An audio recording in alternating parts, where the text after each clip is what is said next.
From Hollywood, it's time now for... Johnny Dollar. Lud Barlow, Johnny. I'm on a spot. What's the matter? The Templeton house in Boston was knocked over sometime during the night. We have a $100,000 loss on our hands. Can you go over there right away? Well, I'll see what the plane situation is, Lud. And Never mind the plane situation. Just pack up and get out to the airport. I'll meet you at Hangar 12. What? I'm chartering a plane for you.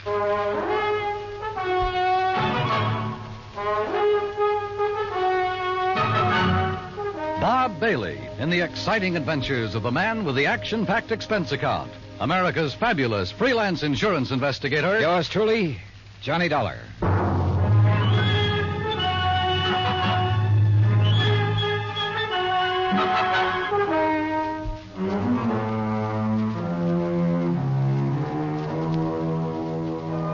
Expense account submitted by Special Investigator Johnny Dollar to the Mideastern Indemnity Corporation, Home Office, Hartford, Connecticut. Following is an account of expenses incurred during my investigation of the Templeton matter.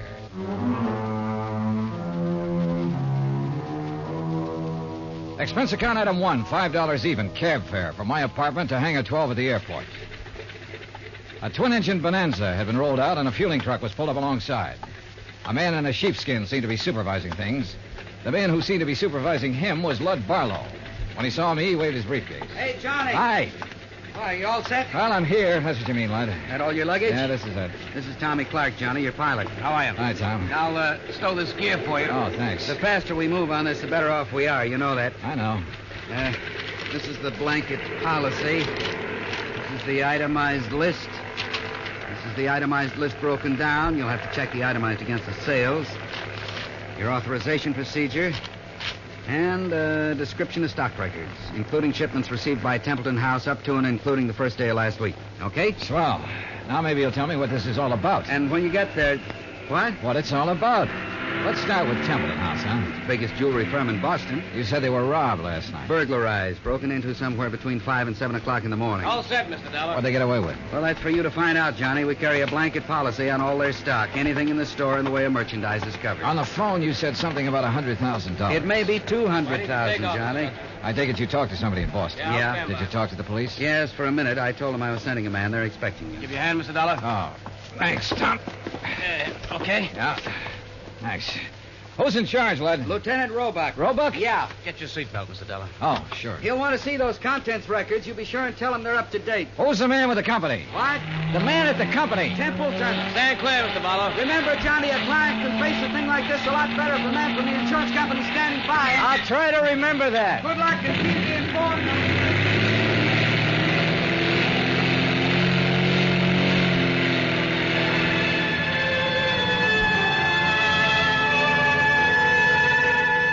By the time we arrived at the Boston airport, I'd read over the policy and had a fair idea of the coverage involved. Expense account item 2, $10, more cab fare. I dropped my bags off at the Independence Hotel and had the driver take me over to Templeton House. 2 police cars were parked in front of the building, and 2 uniformed police officers were parked in the doorway. Yeah, I'm sorry, mister. The store's not open today. Well, I'm from the insurance company. Oh, Lieutenant Roebuck's in the back. Go ahead. At the back of the store, a white-coated intern and an ambulance attendant were working over a blanket-wrapped figure laid out on the stretcher. One of them was operating a plasma tube. The other was checking the pulse. A group of men, some in uniform, were watching closely. The tall, thin one seemed to be in charge of things. Roebuck? Yeah. Johnny Dollar, Mideastern Indemnity. Oh, didn't take you long. That's Sergeant Younger, Sergeant Toohey. This is Mr. Dollar from the insurance company. Hi, man. What's this? Oh, this man was a special patrolman working the area. He must have walked right into the middle of it and got himself shot. They've been giving him transfusions ever since they found him. Uh-huh. Said anything yet? He hasn't been conscious. Doc, how about it? We can't do any more here, Lieutenant. We'll have to risk a trip to the hospital and try to operate. Okay, boys, load up. Doc, this is Mr. Dollar, insurance company. How are you, Doctor? Okay. Doc, we're going to want to talk to him the minute he comes around. I'm not going to promise you anything, Lieutenant. Well, see ya. All right. Now, Mr. Dollar, you didn't waste much time. I brought a contents list that might help you, Lieutenant. Good. The best help we're going to get is from that patrolman. Come on, I'll show you around.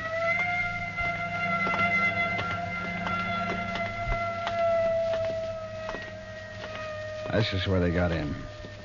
Jimmy, huh? Yeah, most likely. There's marks there on the door jamb. But near as we can tell right now, they only took important stuff. Easy to move. Easy to break down and unload, you mean? Yeah.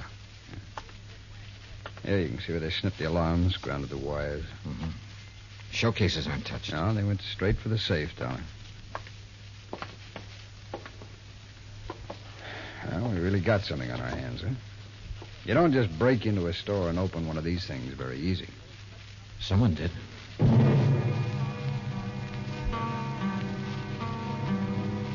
The neighborhood was canvassed for possible witnesses. I spent the rest of the morning with Dorian Templeton, the owner of the company. By noon, we had taken an inventory of the missing stock and drawn up a tentative list. As far as I know, that about does it, Mr. Dollar. Now, what's the next step? I'll check this against the merchandise received reports, Mr. Templeton. It'll take a while. As soon as I have that finished, you can check it over again and file a formal claim. And then? The company will reimburse you in cash. Well, what are the chances for recovery in a case like this? Well, I could quote the actuaries, Mr. Templeton, but I won't. Why not? Whoever broke in here last night knew what they were about. They opened your vault the way you'd open your front door. They took what they wanted and got out very quickly. No alarm, no witnesses. The chances are they planned the rest of it just as well. They probably scattered. The police aren't sure how many men were involved. They know it was at least 2 men, possibly 3. How do they arrive at that? 1 man working on the safe, another man looking out, possibly 2. The point is, the more men who are involved, the harder it'll be for them to take the jewelry, break it down, sell it, and stay out of sight. They're going to get away with it? I didn't say that. Well, nothing seems to have gone wrong with their plans so far. One thing went wrong. That special patrolman surprised them. True, he didn't have time to draw his gun or sound the alarm, but they had to shoot him. And if something hadn't gone wrong, they'd have been satisfied to knock him on the head. Yes. Well, what happens now? Well, that's up to the police. I can tell you their investigation will take some time. Burglary is the toughest kind of thing to work on. Why? No witnesses. I never thought of that. Dollar, you all cleaned up? Well, we got a tentative list. As soon as I check it, I'll give it to you. Okay. Mr. Templeton, I'd like to have you come with me now. Now? Yes, we'll want your statement, sir, and there's quite a bit of work to do with the employees. All right. Dollar, as soon as you get the list up, give me a ring, will you? Yeah, okay. Any news about the policeman? Yeah? It's a murder case now. Expense account item 3, $25, stenographic fees. The public stenographer at the hotel helped me make a comprehensive list of the stolen items, which was verified by Templeton. The amount of loss was set at $100,000. By late afternoon, clerks, stenographers, accountants, designers, salespeople, stonecutters, all in Templeton's employ had made statements to Lieutenant Roebuck. The statements were in the process of being checked. A general roundup of known safecrackers and burglary suspects had begun. Expense account item 4, $3.75 dinner. Lieutenant Roebuck and myself. Well, it's going to be a long night. Yeah. Any luck on the employees? Oh, it's hard to say yet. One of them has a record. Hmm? Yeah, a fellow named Tabor, one of the janitors there. He's a 2-time loser. I had him tucked away in a cell until we clear some of this other stuff away. Has he said anything yet? Oh, he denies all knowledge. As far as time incident goes, he was home sleeping when all this happened, but that doesn't rule him out of somehow getting that safe combination and passing it on to a friend. Yeah. Man with a record's apt to have that kind of friends who'd be interested in just that kind of thing. Hey, how much do you want me around? You're a free agent, Dollar. If you have any ideas, I'll listen. It's a tough baby, any way you look at it. Let me talk to Tabor. There might be a shortcut. Why not?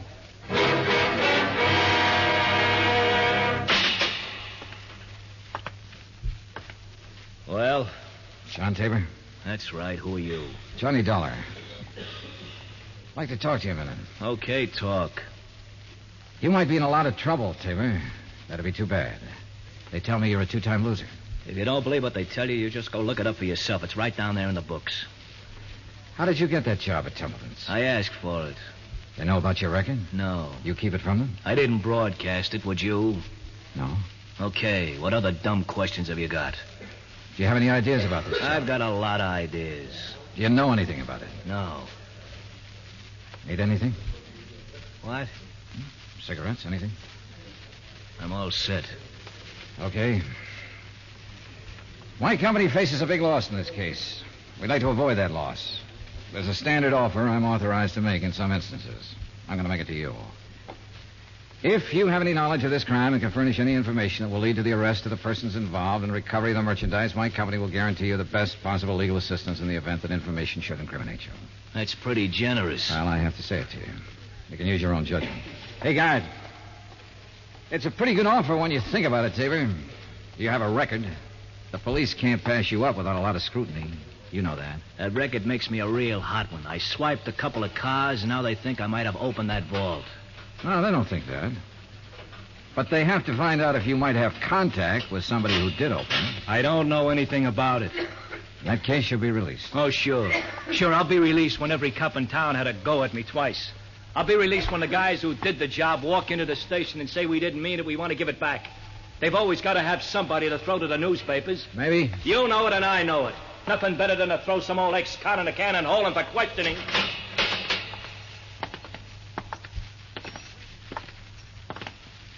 Well, Dolly? You go for it? No.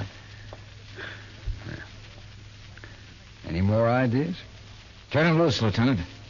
See whom he talks to and whom he meets. John Tabor was released without bail and a 24-hour watch was put on his residence. By 10 o'clock the next morning, the police had located 3 witnesses to the shots that had killed the special patrolman. However, none of them had seen the burglars or the car that was used. The district attorney's office issued an order impounding the financial records of Templeton House. A complete audit revealed that its affairs were in excellent shape. It also revealed that Templeton himself was the only man in the jewelry firm who had the combination to the vaults. His statements emphatically denied giving the combination to anyone. As far as the police were able to determine, he was telling the truth. The search for all known safecrackers extended into New York and Philadelphia and Chicago. On the morning of the 3rd day, a claims adjuster arrived from Hartford with a check for $100,000, full payment on the claim. 2 hours later, we had the first break on the case. Hey! Caller, hey! What? Oh, hello, Lieutenant. Come on, get in. What's up? Well, the Harbor Division found a body down by the docks early this morning, all weighted down with 38 slugs. They were fired from the same gun that killed that special patrolman. They match, huh? Like the dimples on your knee.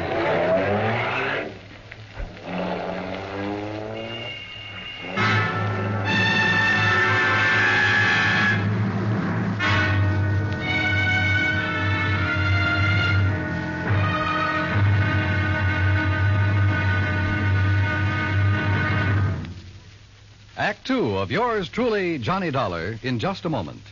It is a rare event when a young man decides to leave civilization behind and hide himself away in the steaming jungle, just so he can help his fellow humans in a remote corner of the world.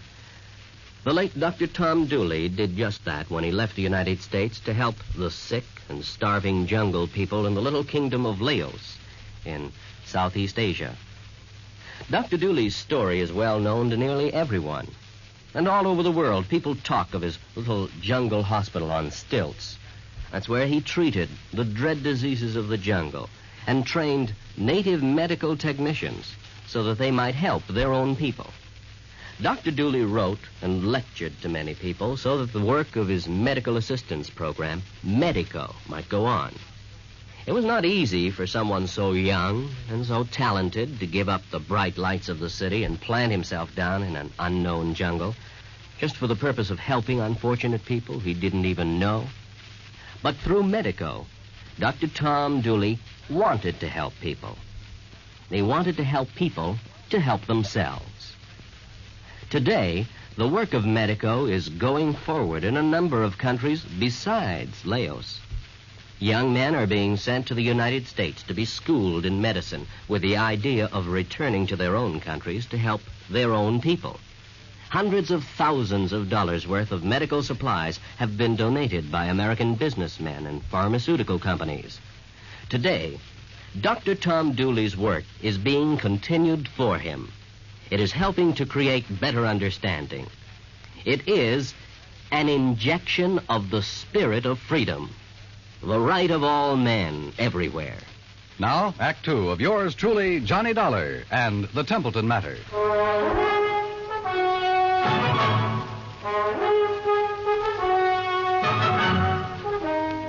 I spent the rest of the day with Lieutenant Roebuck at the morgue. The body that had been found in the harbor was a man about 35 to 40 years old, slim build, dark hair. The labels had been cut out of his clothes and the laundry marks torn off. His fingerprints didn't check with anything in the local files. Roebuck put them on the wire to Washington and requested an urgent identification. Johnny Dollar. Blood Barlow, Johnny. What's this in the paper? Well, the special patrolman and the unidentified man were killed by the same gun. As soon as we get an identification, we can go to work. Well, how about that ex-con that turned up working at Templeton's? Tabor? Well, they're still watching him. He might have been the case man. So far, it's just an idea. I'd like a recovery on this one, Johnny. So would I. What do you think is possible? Well, 2 days ago, I would have said no. Today, things look better. For one thing, none of the merchandise has shown up on the market. For another thing, there has to be some kind of connection with this unidentified man. I just read your report on Templeton himself. He's out of the question as a suspect? So far, yeah. He's the only one who had the combination to the safe. There's no apparent motive for him to rob himself. But he's the only one Don't who start yelling at me, Lud. I know what you're thinking. Find a motive. Well, give us time, boy. Give us time on everything. Lud? Oh, I guess I hate to pay off big claims. You may get it back. Keep your pants on. Expense account item 5, $50 deposit for rented car. That afternoon, I drove from Boston to Creeksdale, the home of the Grantland Safe Company, where I met a man who looked as formidable as the product he manufactured. I am Grantland, sir. I found him standing inside a shiny new vault, ready for shipment. Beautiful thing, eh? On its way to South America tonight. Well, I never thought of a safe exactly that way, Mr. Grantland. Ah, beauty, strength. Think for a moment, sir, the treasures it will someday hold. But I bore you, sir, with my enthusiasm. Now then, you say you are here on a matter of vaults? One vault, Mr. Grantland. No. The one your company sold and installed at the Templeton house in Boston 17 years ago. Yes. Have you read about the burglary? No, sir, I have not. Templeton house? Yes. The vault was opened. Blasted? Opened. Someone had a combination. I'm bewildered, sir. Indeed I am. You'll want a thorough accounting from my organization, of course. Well, that's up to the police, Mr. Grantland. Right now, for my own information, I wonder if you could tell me who might have the combination to that vault. Well, in answer to your question, I would first have to inspect our records. Well, I brought the serial numbers. Oh, well, let me see. That's as good as... the K series. Mr. Keating set the final combination. Mr. Keating? Yes, my chief engineer for years. And who else? Myself, sir. I'd have a record of the combination in my own file. And who are those available to? Myself, sir. I keep them in my own vault. I see. Anyone else? No one here. The people in proper authority at Templeton's. I'd like to meet Mr. Keating if I could. Impossible, Mr. Dollar. Why? Mr. Keating has been dead these 6 years.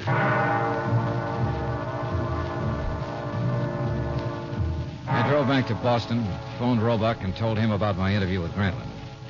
He said he'd already started looking into Grantland's background and expected to have a report within 36 hours. I was a little surprised when Dorian Templeton called half an hour later and asked me to have lunch with him. Would you like a drink? No, thanks, no. I didn't know whether to call you or the police, Mr. Dollar. I finally decided on you. Uh-huh. What's the matter? Well, it's one of those strange things. I'm not a particularly observant man, and I don't know why I observed this. Go on. However, last night, Mrs. Templeton and I went to a dinner dance at the country club. We thought with all this business, a little relaxation should do me some good. Yeah, sure. There was a young girl at the table next to ours, a very pretty girl whom I've never seen before. I happened to notice her handbag, jeweled affair, quite expensive. One of our items. Yeah? It didn't occur to me until we were leaving that it had been sample stock, not for sale. What do you mean? It was stolen, Mr. Dollar. Why not the police, Mr. Templeton? I was going to call them first thing this morning and report it. And then I got a package in the mail.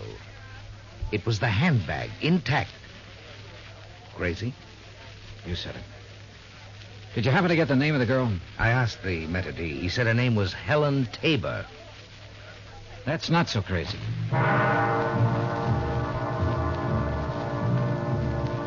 Expense account item 6, 10 cents, one phone call to Lieutenant Roebuck to see if John Tabor was still being watched. Roebuck said that 2 men were on duty watching his house at all times. I saw them when I drove up an hour later. They were parked across the street.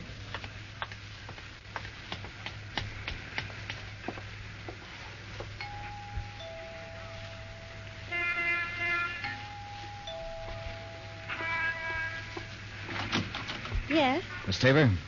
Yes, who are you? Johnny Dollar, is your father in? He's sleeping right now.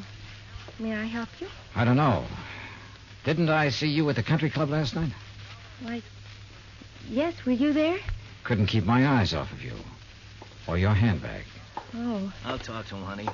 Dad, is anything wrong? Nothing I can't handle. Go ahead, fix up a pot of coffee. All right, Dad. Nice girl, Tabor. Yeah. Templeton was at the country club last night. He saw her. You can talk to me or you can talk to the police. I don't have to talk to anybody. The way it looks is that you cased the job. You might even have killed the special patrolman. He was shot close range. Could have been somebody new and trusted. You've got your share of things. That handbag was part of it. A little part of it. The way it looks, huh? Yeah, that's about it. Of course, I don't understand why you sent the handbag back, but then you've probably got a good story for that. Oh, I've got a good story. Nobody will believe it, but I've got a good one. It starts off by me saying I didn't help in that heist. I had nothing to do with it. I didn't case the place for anybody. I didn't even know it was coming off. Let's get to the handbag, huh? I took that 2 days ago. I borrowed it. I've been borrowing stuff right along whenever my kid needed anything. I always come back in good shape. I told her they let me do it. She don't know anything. Borrowed, huh? That's kind of a strange philosophy. I don't even know how to spell the word. I do know my kid's got a life ahead of her. I got to give her every chance to look good, act good, use her brains, meet the right people. Not just because the right people have money, but because they know more right people. It takes a little extra to let her do things like that. You let her use the handbag because she had a date to go to a dance. You guys are all the same. I didn't expect you to believe it. Oh, relax. Maybe I do believe you. What? It sounds nutty enough to be the truth. It is the truth. All right. You taking me in? I'm going to tell Roebuck about this. He'll probably want to talk to you. He can check it better than I can. No, I haven't any authority to take you in. I wouldn't take you in anyhow. I'm interested in guys who walk into vaults. See you around. Hey, wait a minute. What? I never thought I'd see the day when I try to help a cop or anybody like a cop. Maybe this is the day.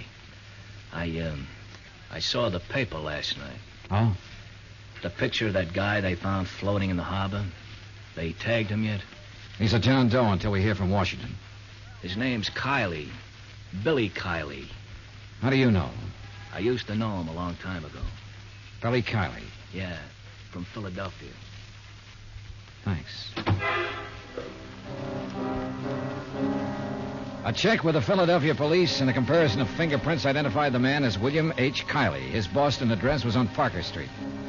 I drove out there with Lieutenant Roebuck. It was an ordinary, undistinguished apartment house. No one answered at apartment 12A, so we let ourselves in. The room had nothing to offer in the way of evidence. Well, did you find anything? No. Well, I'll have some men come out here and give it a good going over. Well, maybe the manager or the tenants or something will help us. Come on, let's go. Yeah.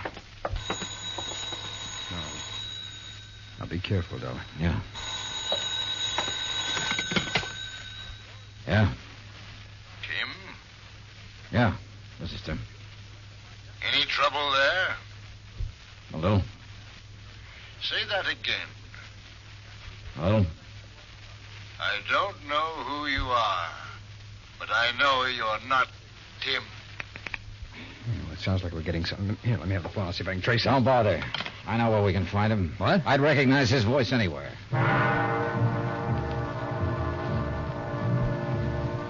It was dark by the time we got to the Grantland Safe Company factory in Creekstale. There was a single work light spreading a sickly yellow glow over the main floor loading platform. We were expected. It went off somewhere in the darkness of the building. You okay? Yeah, I'm okay. All right, let's try for that stair railing. Right.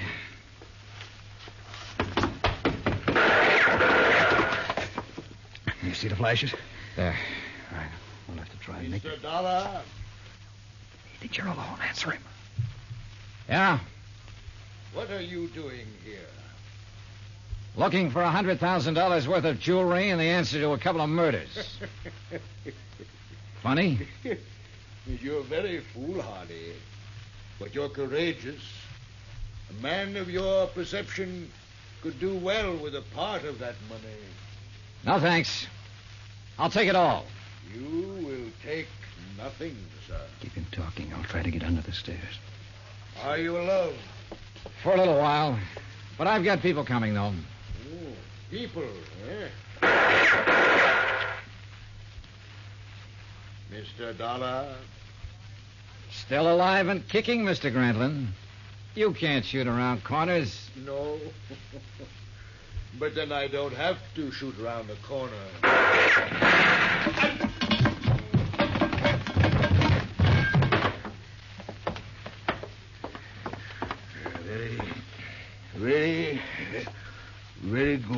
Very good shooting, sir.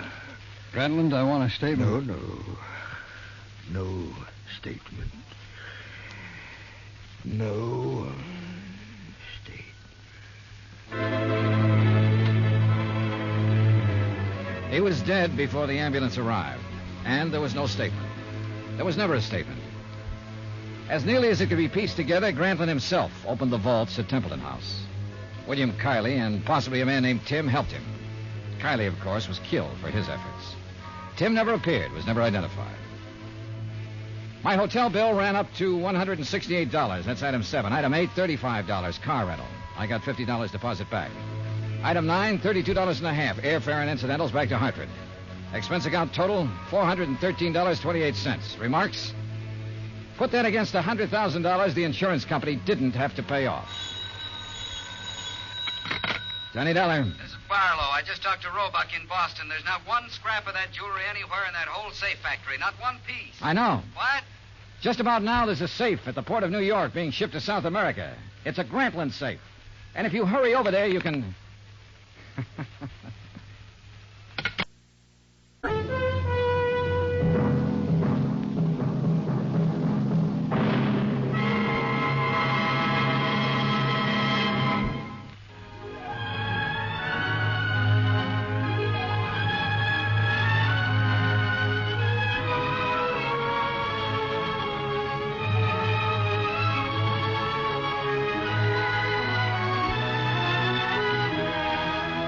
Johnny Dollar has come to you through the worldwide facilities of the United States Armed Forces Radio and Television Service.